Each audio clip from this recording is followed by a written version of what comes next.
आज है 22 अक्टूबर 2025 दिन बुधवार। Welcome back to clean news UP. चलिए देखते हैं उत्तर प्रदेश की 25 फटाफट बड़ी खबरों को। यूपी में मशरूम की खेती को मिलेगी नई उड़ान, किसानों को 40% सब्सिडी का लाभ।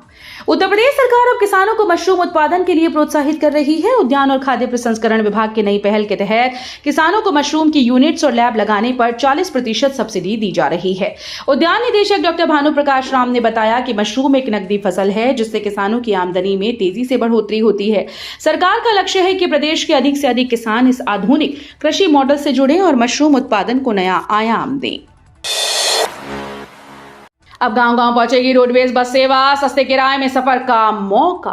मुख्यमंत्री जनता सेवा योजना के तहत उत्तर प्रदेश रोडवेज अब ग्रामीण इलाकों में बस सेवा शुरू करने जा रहा है। 8 लाख किलोमीटर चल चुकी बसेस अब उन गांवों तक पहुंचेंगी जहां अभी तक कोई निजी या रोडवेज सेवा नहीं है। इन बसेस का किराया भी कम रखा गया ताकि ग्रामीण यात्रियों को सस्ती और सुरक्षित यात्रा मिल सके। बसेस रात में गाँव में ठहरेंगी और सुबह सवारियां लेकर शहरों की ओर रवाना होंगी। इस योजना से गाँव शहर की दूरी घटेगी और ग्रामीण परिवहन को नई रफ्तार मिलेगी। बरेली में ग्रेटर आवासीय योजना को मिलेगी रफ्तार, किसानों को 200 करोड़ का मुआवजा। उत्तर प्रदेश के बरेली जिले में ग्रेटर बरेली आवासीय योजना को आगे बढ़ाने की तैयारी तेज हो गई है। बीडीए ने बचे हुए 32 हेक्टेयर भूमि की खरीद के लिए प्रक्रिया शुरू कर दी है। इसके तहत किसानों को लगभग 200 करोड़ का मुआवजा दिया जाएगा। बीडीए उपाध्यक्ष डॉक्टर मणिकंडन ने बताया कि योजना कुल 224 हेक्टेयर में विकसित की जा रही है, जिसमें अब तक 1745 किसानों से 174 हेक्टेयर भूमि खरीदी जा चुकी है। मुसीबत में अन्नदाताओं के साथ यूपी सरकार, सीएम योगी ने दिखाई इंसानियत की मिसाल। मुख्यमंत्री योगी आदित्यनाथ ने एक बार फिर से दिखाया कि यूपी सरकार हर मुसीबत में अन्नदाता के साथ खड़ी है। सीएम योगी ने अपने आवास से पंजाब के बाढ़ प्रभावित किसानों के लिए 1000 क्विंटल गेहूं बीज सहायता वाहनों को हरी झंडी दिखाकर रवाना किया। उन्होंने कहा कि दीपावली का सच्चा आनंद तभी है जब हम किसी पीड़ित की मदद करें। डबल इंजन की सरकार प्रधानमंत्री मोदी के नेतृत्व में हर आपदा पीड़ित किसान के साथ है ताकि उन्हें फिर से सशक्त और आत्मनिर्भर बनाया जा सके। Yamuna city medical device park में बनेगा bio material testing centre. Yamuna city के सेक्टर 28 स्थित मेडिकल डिवाइस पार्क में अब अत्याधुनिक बायो मटीरियल टेस्टिंग सेंटर बनाया जाएगा। 6.52 करोड़ की लागत से बनने वाला ये सेंटर मेडिकल उपकरणों में इस्तेमाल होने वाले पदार्थों की सुरक्षा, गुणवत्ता और जैव संगतता की जांच करेगा। यहाँ रासायनिक, भौतिक और जैविक परीक्षणों के जरिए उपकरणों की मानक गुणवत्ता सुनिश्चित की जाएगी। इस सेंटर के बनने से देश में मेडिकल डिवाइस उद्योग को बढ़ावा मिलेगा और आत्मनिर्भर भारत मिशन को नई गति मिलेगी। दिवाली पर यूपी में बिजली खपत का नया रिकॉर्ड, देश में बना नंबर 1। रोशनी के त्योहार दिवाली ने इस बार उत्तर प्रदेश को नई ऊर्जा से रोशन कर दिया। दिवाली के दिन पूरे प्रदेश में 24 घंटे के भीतर 1490 लाख यूनिट बिजली की खपत दर्ज की गई, जो अब तक का सबसे बड़ा रिकॉर्ड है। यूपी पावर कॉर्पोरेशन लिमिटेड के आंकड़ों के मुताबिक इस रिकॉर्ड के साथ उत्तर प्रदेश बिजली उपभोग में उपलब्धि राज्य की मजबूत बिजली आपूर्ति व्यवस्था और बेहतर ऊर्जा प्रबंधन का प्रतीक है। 12 महीने में नई नौकरी ज्वाइन की तो जुड़ जाएगी पुरानी सर्विस, ईपीएफओ का बड़ा बदलाव। ईपीएफओ से जुड़े कर्मचारियों के लिए राहत भरी खबर है। अब अगर कोई कर्मचारी 10 साल पूरे होने से पहले नौकरी छोड़ता है तो उसकी पेंशन सर्विस ब्रेक नहीं होगी, बशर्ते वो 12 महीने के भीतर दूसरी नौकरी ज्वाइन कर ले। इस नियम से पुरानी सर्विस नई नौकरी में जुड़ जाएगी और पेंशन का लाभ जारी रहेगा। पहले 2 महीने के बाद सर्विस ब्रेक मानी जाती थी। नए प्रावधान से कानपुर रीजन के करीब 3.3 लाख कर्मचारियों को फायदा मिलने की उम्मीद है। आजमगढ़ पुलिस ने दिलाई महिलाओं को राहत, 30 लाख रुपए का गुजारा भत्ता दिलवाया। उत्तर प्रदेश में मिशन शक्ति 5.0 अभियान के तहत आजमगढ़ पुलिस ने महिलाओं को बड़ी राहत दिलाई। लंबे समय से लंबित भरत पोषण आदेशों पर कार्रवाई करते हुए पुलिस ने 3 हफ्तों में 32 मामलों का निपटारा किया और करीब 30 लाख रुपए की वसूली कर प्रभावित महिलाओं को राहत दिलाई। ये पहल महिलाओं को न्याय दिलाने और आर्थिक रूप से सशक्त बनाने की दिशा में एक बड़ा कदम है। पुलिस प्रशासन ने कहा कि ऐसे अभियान आगे भी जारी रहेंगी। मेरठ में दिवाली की रात हवा में घुला जहर, AQI 400 पार पहुंचा। दिवाली की रात मेरठ में जहां चारों ओर रोशनी और जश्न का माहौल था, वहीं आतिशबाजी ने हवा में जहर घोल दिया। प्रतिबंधित पटाखों के खुले इस्तेमाल से शहर का वायु गुणवत्ता सूचकांक 400 के पार पहुंच गया, जो गंभीर श्रेणी में है। मंगलवार सुबह घनी धुंध और प्रदूषण के कारण लोगों को सांस लेने में कठिनाई हुई। विशेषज्ञों ने चेताया कि हालात ऐसे बने रहें तो प्रशासन तो निर्माण गतिविधियों पर रोक और सख्त कदम उठाने पड़ सकते हैं।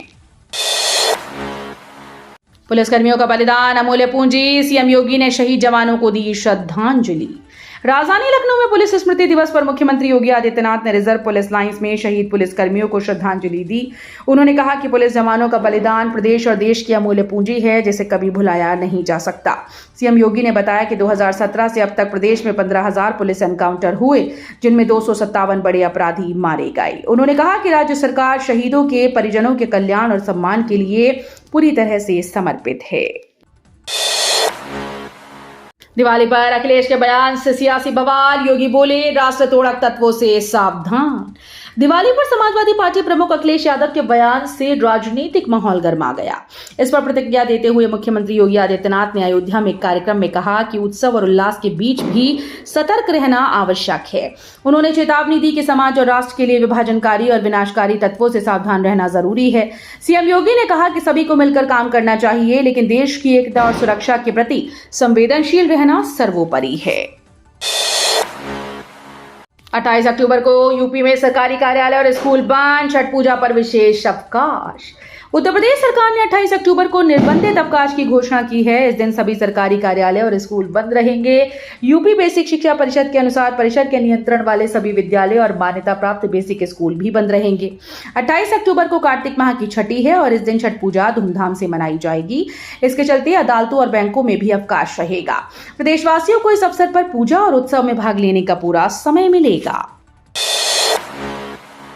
छठ पूजा के लिए रेलवे ने चलाई विशेष ट्रेन, यात्रियों की सुविधा सुनिश्चित।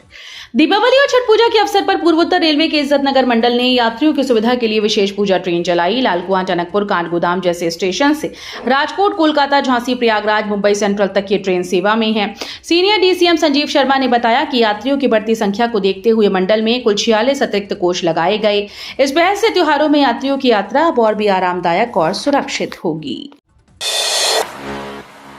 प्रयागराज में माघ मेले की तैयारियां तेज, पांचून पुलों का निर्माण इसी माह शुरू। प्रयागराज में माघ मेला 2026 की तैयारियां जोरों पर है। मंडलायुक्त सौम्या अग्रवाल के निर्देश पर लोक निर्माण विभाग ने काली, त्रिवेणी और महावीर मार्ग के लिए 3 पांचून पुलों के टेंडर जारी कर दिए हैं। निर्माण इस माह शुरू होगा, 15 नवंबर तक पूरा होने का लक्ष्य है।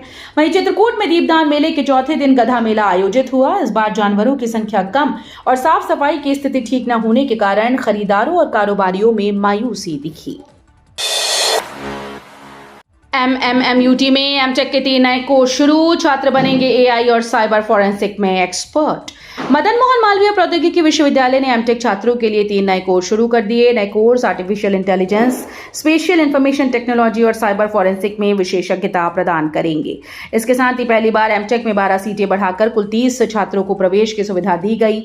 ये कदम छात्रों को तकनीकी क्षेत्र में नवीनतम कौशल सीखने और अपने करियर को ऊंचाइयों पर ले जाने का अवसर देगा।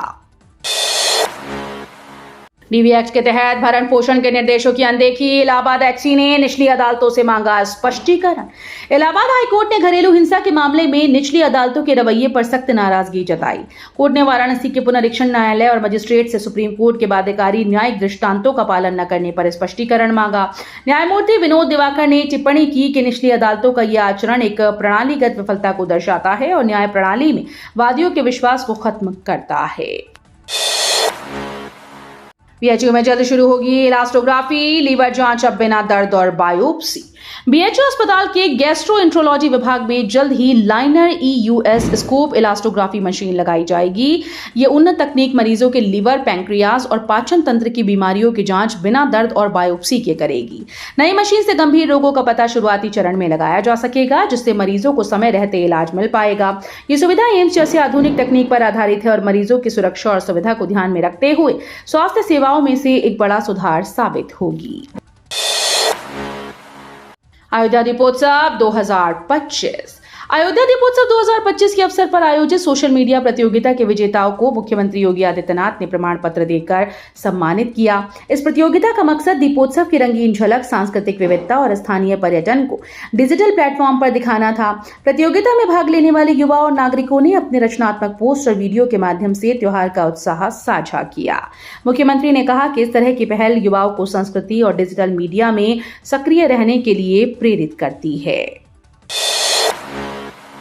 सीएम योगी आदित्यनाथ को सऊदी अरब से धमकी, आरोपी का गोरखपुर से कनेक्शन। मुख्यमंत्री योगी आदित्यनाथ को सऊदी अरब से सोशल मीडिया पर धमकी दी गई। आरोपी अली अकबर गोरखपुर जिले के गुलहरिया थाना क्षेत्र के काशीपुर टोले का निवासी वर्तमान में काम के सिलसिले में सऊदी अरब में है। उसने सोशल मीडिया पर एक आपत्तिजनक वीडियो वायरल कर सीएम योगी को धमकी दी और सामाजिक विद्वेष फैलाने वाले बयान दिए। मामले में गुलहरिया थाना पुलिस ने केस दर्ज कर जांच शुरू कर दी। पुलिस इस बात की पुष्टि कर रही है कि आरोपी की गतिविधियों और वीडियो का पूरा सच सामने लाया जाए। समावेशी राजनीति की प्रतिस्पर्धा, बसपा और भाजपा में दलित मतदाताओं को लेकर टक्कर। बसपा प्रमुख मायावती ने काशीराम के 19वें निर्वाण दिवस के अवसर पर लखनऊ में महारैली आयोजित कर दलित मतदाताओं को फिर से जोड़ा। वहीं प्रधानमंत्री नरेंद्र मोदी ने वाराणसी को चुनाव क्षेत्र बनाकर सबका साथ सबका विकास के मंत्र से दलितों में अपनी पैठ मजबूत की। परिणाम स्वरूप प्रदेश की सभी 17 सुरक्षित लोकसभा सीटों पर भाजपा विजयी रही। अब सवाल यह है कि समावेशी राजनीति की इस प्रतिस्पर्धा में दलित मतदाता किस दल के साथ खड़े होंगे। आई लव मोहम्मद विवाद पर आजम खान ने तोड़ी चुप्पी, इसे बताया सोची समझी साजिश। उत्तर प्रदेश में आई लव मोहम्मद विवाद के बाद समाजवादी पार्टी के वरिष्ठ नेता आजम खान ने अपनी चुप्पी तोड़ी है। उन्होंने इसे सोची समझी साजिश करार देते हुए कहा कि मामला संवाद के जरिए सुलझाया जा सकता था, लेकिन जानबूझकर इसे तूल दिया गया। आजम खान ने कहा कि अगर इसे चिंगारी भी कहें तो ये छोटी सी बात इतनी बड़ी आग कैसे बन गई। उनका कहना है कि इतिहास गवाह है कि चाहे हालात कितने भी बिगड़े हों, अंततः समाधान बातचीत की मेज पर ही निकाला जाता है। रिलायंस का 1.5 लाख करोड़ का ग्रीन एनर्जी दांव, कमाई का नया आधार तैयार। रिलायंस इंडस्ट्रीज ने अपने 1.5 लाख करोड़ के न्यू एनर्जी बिजनेस से अगले वित्तीय वर्ष में राजस्व और मुनाफा कमाना शुरू करने की योजना की घोषणा की। कंपनी के वरिष्ठ अधिकारी ने विश्लेषकों के साथ बैठक में बताया कि बैटरी और एनर्जी सिस्टम्स के प्रेसिडेंट श्रीराम रामकृष्णन के अनुसार IRTC का उत्पादन शुरू होते ही ये बिजनेस सीधे कंपनी के राजस्व और ऑपरेटिंग मुनाफे में योगदान देगा।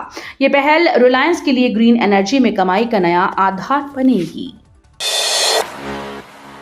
यूरोपीय संघ ने रूस के खिलाफ सेट किया एक्शन प्लान। 2028 से रूसी ऊर्जा आयात पर पूरी तरीके से बैन। यूरोपीय संघ के सदस्य देशों ने 20 अक्टूबर को लक्समबर्ग में हुई बैठक में रूसी ऊर्जा आयात पर प्रतिबंध लगाने के प्रस्ताव का समर्थन किया। यूरोपीय आयोग के अनुसार 1 जनवरी 2028 से सभी प्रकार के रूसी ऊर्जा आयात पर पूरी तरह से बैन लागू होगा। ऊर्जा मंत्रियों ने इस मसौदा विनियमन का पक्ष लिया। यूरोपीय परिषद के बयान के मुताबिक ये कदम रूस द्वारा गैस आपूर्ति को हथियार बनाने और EU को बार बार गैस सप्लाई में बाधा डालने के जवाब में उठाया गया। पाकिस्तानी पूनम और तपन को मिली भारतीय नागरिकता। रामपुर में 685 लोगों की कुंडली खंगाली जा रही। रामपुर में पाकिस्तान, अफगानिस्तान और बांग्लादेश के 685 लोगों की नागरिकता प्रक्रिया तेज हो गई है। पाकिस्तानी पूनम और तपन को हाल ही में भारतीय नागरिकता मिल चुकी है। सरकारी तंत्र इन 685 लोगों की कुंडली खंगाल रहा है ताकि नागरिकता से पहले सभी जानकारियों की पुष्टि हो सके। केंद्र सरकार के नागरिकता संशोधन अधिनियम के तहत हिंदू, सिख, बौद्ध, जैन, पारसी और ईसाई शरणार्थियों को नागरिकता प्रदान की जाती है। जांच पूरी होने के बाद इनको भी जल्द ही नागरिकता मिल सकती है। कानपुर मंडल में अगले 3 दिन बारिश की संभावना, तापमान में भी आएगी गिरावट। मौसम विभाग के अनुसार अक्टूबर के अंत में अरब सागर और बंगाल की खाड़ी में बने मौसमी सिस्टम के कारण उत्तर प्रदेश समेत कई क्षेत्रों में बारिश की संभावना है। कानपुर मंडल में 28, 29 और 30 अक्टूबर को बारिश हो सकती है। बारिश के बाद मौसम में बदलाव आएगा और तापमान में गिरावट। वर्तमान में कानपुर का अधिकतम तापमान 33 डिग्री सेल्सियस बना हुआ है। तो ये थी आज की 25 फटाफट बड़ी खबरें। अगर आपको न्यूज पसंद आई हो तो वीडियो को लाइक और शेयर जरूर करें। धन्यवाद।